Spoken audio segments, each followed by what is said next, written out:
the founder of Leo Institute, Mr. Awel Owihanganye, the leadership and staff of Leo Institute, fellow panelists, participants in the annual Leaders Gathering 2020. Good afternoon. I'd like to thank the leadership of Leo Institute for this opportunity to share a few thoughts at this inaugural gathering, which is convened under the theme Beyond the Crisis, Leadership at Crossroads. I'll be speaking addressing the topic Redefining Values and Inclusion in Leadership, as we consider how to rebuild our communities stronger following the COVID-19 global storm that has not yet petered out. As we begin, I'd like to make a few comments about the pandemic. This gathering is taking place at a time when the world is reeling from the impact of this pandemic. And the scale of disruption caused by the COVID-19 pandemic has exceeded the impact of any other health, economic, or social-political crisis since the Second World War. And this is considering that every country and every sector has been affected simultaneously. Control measures that have been instituted and are still being instituted, such as lockdown, closure of borders, shutdown of public transportation, and restrictions in movement have led to widespread disruption. COVID-19 has exposed weak links and gaps in almost all sectors, with many countries and leaders being found wanting and ill-prepared. The pandemic has been unique in its scope. It has presented challenges and opportunities as well for both public and private sectors globally. Countries have had to rethink their financial priorities, resource mobilization options, and belief systems in order to address the pandemic's impact on multiple sectors. Globalization has also been challenged as the perils of overdependence on imports became glaringly obvious. At the Center for Advanced Strategic Leadership, where I serve as the board chair, we decided to contribute to the national efforts of dealing with the pandemic in Uganda. So at the beginning of the lockdown, we held brainstorming workshops with the aim of identifying opportunities occasioned by the crisis. A multi-sectoral team reviewed the ideas generated from the workshop, and in the next level of engagements, the public has had the opportunity to contribute to the debates around the sectors. In the last 6 months, we've covered 25 sessions in different sectors in society. This all in a bid to come up with ideas and solutions that can be adopted for implementation by both public and private sectors. As we've gone through this, the question of leadership and leadership practices has come to the fore. It's said that crisis brings out the best and worst in people. It's also said that crisis is the leader's finest hour. Values and inclusion, which are the topic of my presentation, are important aspects of leadership. They also form part of the leadership culture. So let's begin by ensuring that we have a common understanding of the terms that we are talking about. Culture has been defined as the collective programming of the mind that distinguishes members of one group or category of people from the others. On the other hand, values have been described as an enduring belief that a specific mode of conduct or an end state of existence is personally or socially preferable to an opposite or converse mode of conduct or end state of existence. This is from Milton Rockage, one of the leading scholars in the field of human values. And inclusion, a dictionary definition of inclusion states this: the practice or policy of providing equal access to opportunities and resources for people who might otherwise be excluded or marginalized. All these are integral when we discuss leadership. Values and beliefs are expressed in customs, and actions are different, and customs that are different from one cultural setting to another. That is a model you see on the screen. It's referred to as Kohl's Iceberg model, and it shows different aspects of culture. And as you can see with an iceberg, there are things that are visible on top, but most of what you see of an iceberg is invisible. It's underneath the surface. At the very bottom, you have thoughts, thoughts, thought processes that lead to another stage, another level, which has to do with assumptions. The thoughts lead to certain assumptions that people take, and those assumptions then lead to values. Those values become enduring because of the underlying thought process and the assumptions that are made. Then you have values. These are all hidden. They are not seen on the surface. Then you have, as a result, you have beliefs and belief systems. And then you have traditions. Now you begin to see things that are becoming visible. Customs then become to the fore. And then you have words, and eventually you have the behaviors that are seen, that are visible. Now, when you look at something visible, people behaving in certain ways, things being done in certain ways, you need to dig deeper to find out what is really carrying or influencing those kind of behaviors.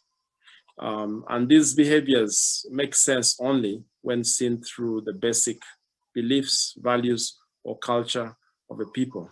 But sometimes we have difficulty expressing what values we live by, and why is this? Why is this? And this is because values develop over time, and they become so much part of us that we do not even think about them. We often act without being clear about underlying values beneath our actions, because we rationalize in each situation, we rationalize what seems to be best for us. So when we talk about values, we're talking about things that are so deep, that are ingrained, that influence the way that we think, and we're often not even aware about them. One of the things that has impacted our time, or the time we live in, is the aspect of globalization. Globalization has transferred pressures that were global to national and even local leadership contexts and leadership governments. And because globalization has been accelerating, it's been said, one author says, all leaders have become global leaders, because something that happened in a very remote village can have global significance in a very, very short time. As we look at the pandemic, we saw how something that started in one city, in one suburb of a city, quickly became something of global concern and actually impacted the whole world. And leaders in Africa in the 21st century must be very well versed with globalization and its effects. And there is a very, very dire need for leaders with a global mindset. Successful global leaders have been defined as those who have honed the skill of crafting solutions by bringing people and resources together across national, cultural, and organizational boundaries. And there are certain competencies and characteristics that go with this. Among these are being open-minded, being flexible in thought and tactics, being interested in other cultures and sensitive to differences in culture, and being able to deal with complexity, being resilient, being resourceful, optimistic, and also having very high levels of physical and emotional energy. The list is quite long, and I'm going to pick out just a few that would help us, that can form part of our discussion. And one is the global mindset, developing a global mindset. This enables the leader to interpret, to analyze, and look at situations from a variety of perspectives, and therefore be able to identify the best route to successfully collaborate in a multicultural context. This is becoming critical because leaders are increasingly being bombarded by not just one culture, but multiple cultures, situations where that complicate problem solving. The second thing is tolerance, having a tolerance of high levels of ambiguity. Very, very important attribute of any global leader. Working in a new global situation, a new cultural situation presents a new paradigm, and presents new ways of doing things. This year we've been challenged by learning how to do things differently. Even this conference being held, I'd like to congratulate the leadership of Leo Institute for recognizing that even if we can't meet physically, we can actually meet virtually. It takes leadership to be able to see those opportunities and make the changes in time. Leaders need to develop new ways of thinking, earning new ideas quickly and letting go of what has already been learned, sometimes making changes very, very fast. Then there's cultural adaptability. That's the ability to understand other cultures and behave in a way that helps achieve goals and build strong and positive relations with local citizens in different cultures. This is a mental and psychological ability to move from one situation, one country, one cultural context to another. The times we live in demand that leaders are able to do this. If leaders are monocultural in their minds, they will not be able to lead in an increasingly global world. Now, there is no universal set of competences that define a global leader. However, some competences have been shown to be universally desirable if a leader is to be effective. I'd like to refer you to the Global Leadership and Organizational Behavior Effectiveness Research Project, which was done in 1991 by a man called Robert House. He worked with over 160 research associates around the world to study the perceived characteristics of effective leaders around the world. The GLOBE project, as it has been called, it's been defined as the most ambitious study of global leadership. And I found that there were some universal facilitators of leadership effectiveness. And I'll just go through this briefly. You can look up the GLOBE, G-L-O-B-E report if you want to know more about it. And the first, if they found all over the world, whatever culture one belonged to, one universal facilitator of leadership effectiveness was being trustworthy, being just, being honest. They found that it didn't matter which culture you belonged to. That was something that made leadership easier. Secondly, having foresight. That's being able to look at things, to see what is coming, planning ahead of time. Every culture, almost every culture desires that of its leaders. And then third, they found being positive as one of those things that was desirable across cultures. Being positive, being dynamic, being encouraging, motivating, and building confidence. And then fourth, they found that being communicative, being informed, being a coordinator, being a team integrator, these were universal. It didn't matter which culture they studied this, they found these were things that all cultures found desirable. And then they found certain things that were impediments. Again, it didn't matter which culture you belonged to. These were universal. That if these were manifesting in a leader, they were negative. They are impediments to leadership. One, being a loner, being asocial, and then secondly, being non-cooperative and irritable, and third, being dictatorial. People shunned this and it worked against leadership. So as we look at values, we look at being inclusive, it's important to bear these things in mind because these things cut across cultures. They're not limited to just one culture.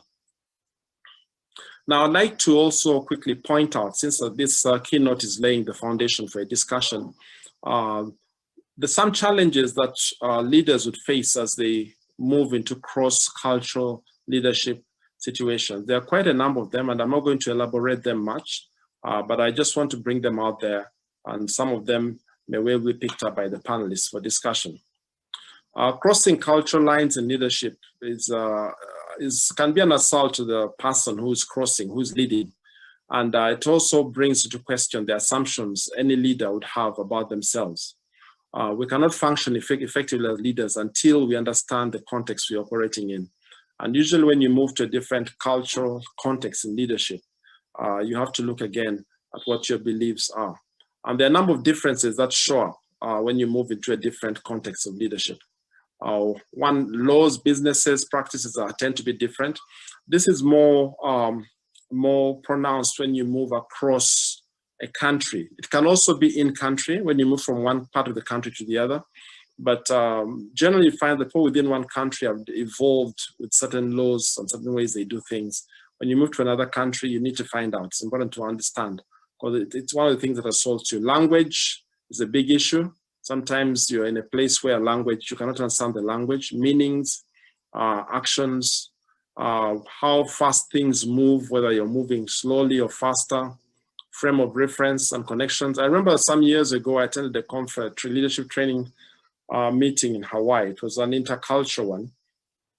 And one of the things that really, struck me at that time, I remember after having lunch, there was a couple sitting next to me, and the man belched so loudly, I was startled. And then there was another person sitting in front of me, a Nigerian, who also turned around to see what was going on. This guy kept belching. Now we were so put off. Later we found out that where this guy comes from, belching is actually a sign of thank you. The meal has been really good. Now you can imagine, there are many stories, anecdotes like this that I'm sure among yourselves you have. You can end up rebuking someone for something that they, in their frame of mind, see as something completely acceptable. There's also finding out what the levers of change are, or how does change happen in that environment. Leaders bring, one of the things leaders do is to facilitate change, but knowing how that works out in a different environment can be a challenge. Then motivations, values, things that motivate people, the values they hold, the local politics, the social patterns, the protocols, the overlap between social life and work life, the business drivers. All these things are things that would challenge any leader moving to a different cultural context. Then actions, behaviors, habits, food, transportation. It will be interesting to see how long or how much of an impact on travel the pandemic has long time. But one of the things that happened the last half of the last century, second half of the last century, is the fact that there was so much movement between people.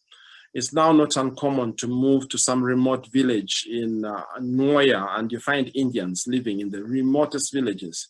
Now they're living in a cultural context. And if you're the leader of that society, you're leading people who come from a different culture. So this, the movement of people has led leaders to be dealing either by themselves moving or by people coming to them. And now even dealing with the virtual world, things coming to us from a very, very different cultural context. Decision-making processes, problem-solving approaches, all these are challenges that a leader has in a cross-cultural context. And the value system plays in right there. In addition, you also have things like the acceptable leadership practices and the interpersonal styles, time frames. I remember visiting Germany some years back, and we were speaking at a meeting. We got there about 5 minutes too, and to our surprise, everybody was seated. So we thought we were in time, and they told us in that meeting that, here, if a meeting starts at 6, you should be seated by 5:45. So in a way, we felt we were late. Now, understanding things like that is critical for any leader if you're going to be effective. And then titles and authorities. Now, the greatest mistake that a leader can make is to go into a new leadership situation, new culture situation, and just do it without taking time to understand what actually works. There is need in these situations to develop what is known as cultural agility, which is the competence that enables successful performance in cross-cultural situations. Every one of us has some measure of it, but we have to develop it since it's a practice. It's not an achievement. It's a building, it's a process, it's not an event. So culturally, agile leaders are able to accurately read cross-cultural situations and respond successfully within the cross-cultural context. Now, there are some components of agility, and one is adaptation. This is being able to decide that, okay, this is a requirement in this cultural setting. This is where I come from. This is how I would normally do things. In this situation, it's better that I just adapt. It's not a big deal. Let me adapt the way they do things here. That is if values are not being undermined. And then there's culture minimization. And this is where you decide that even though in this place they do things this way, I'm going to do things differently. And this is where a leader now moves to impose their culture or try to shift the culture in the new leadership situation. So in this case, the culture norm, your culture norms supersede the culture expectations of others. And then there is another aspect of cultural agility, which is culture integration. This is where you compromise. You say, well, here the requirement is this, but I'll make adjustments. We can meet 50-50. This is what is required in what is cultural agility, cultural intelligence. And all of us need to develop this because increasingly the world is becoming more and more multicultural. And if we're to be effective, and if your leaders in Leo Institute are to be effective, they must have cultural agility. So let me begin to round up, because this is really to set the discussion going. And I've got a few recommendations for Leo Institute to consider as they look at can lead in an increasingly global, complex global world. One is to develop programs that develop a global mindset in leaders. This has been referred to as one of the biggest challenges that looms in this century for leaders. Getting leaders that can think beyond their confines in terms of culture. And that's training them, developing programs that train. The other one, we'll see again how much the pandemic affects travel, but travel is one of the things that is really great in developing cultural competences. It does not inevitably develop one's global mindset, but it does offer the opportunity to improve psychological capital. So if you're dealing with leaders like in your institute, it's helpful to have conferences, if there's travel, even across different countries. Get people to travel and see how others live and appreciate what life is in another cultural context. These skills are only developed and honed by crossing culture and country borders, where the language is different, values are also different, and they bring a challenge to your self-identity. And they often demand a transformation of who you are and how you see yourself. I found travel to be very, very helpful in expanding my mindset. Now, the third recommendation is to encourage a culture of continuous learning. The successful leader of the 21st century will be one who promotes leadership development. And individuals working in 21st century organizations must be innovative. They must practice continuous learning, proactive continuous exposure to global learning situations. This is something that we need to be doing if we're to be relevant to the decade that, or the century that we've entered into. And fourth, encourage the learning of other languages. This is something that we need to be doing a lot more. There's something about being able to speak the language of the people that you lead. And not having a grasp of a language can be quite challenging. In the East African region, we need to really promote Swahili, especially for those of us in Uganda, because it puts us in a place where we can speak with the neighboring countries and come to a better understanding with a lot more than we would if we just stuck to English and to our local languages. And looking at an increasingly global world, there's a great benefit in learning Chinese in the world that we live in today. So further, the cultural intricacies and the nuances are overlooked by those who just translated words. When you just translate words, there are certain things you miss out. And so actually learning a language, another language, is a very big asset to have in the world that we're in today. So in conclusion, I just want to emphasize the importance of leadership in terms when we address the issues of culture, values, and being able to be inclusive, being able to be culturally aware of other people. Leaders are critical. Founders and leaders are the origin of organization or group culture. And this culture practices evolve over time, and they tend to reflect the shared values of the group. And leaders also are the biggest drivers in pushing culture and values ahead. So leaders can influence values, they influence culture, they influence performance as a result. They drive all these things, and the leader needs to be very intentional in promoting positive things. If they are not exemplified in the life of the leader, the followers will not be able to do. You cannot just talk about it. It needs to be exemplified in your life. As different people come together, diverse ideas, perspectives come also, and sometimes stress develops as there's a clash in these different values. As long as the subcultures within the group do not challenge the value of the primary culture, then we can have, innovative thinking, all these different things that come from different groups can be helpful in helping us adapt to change.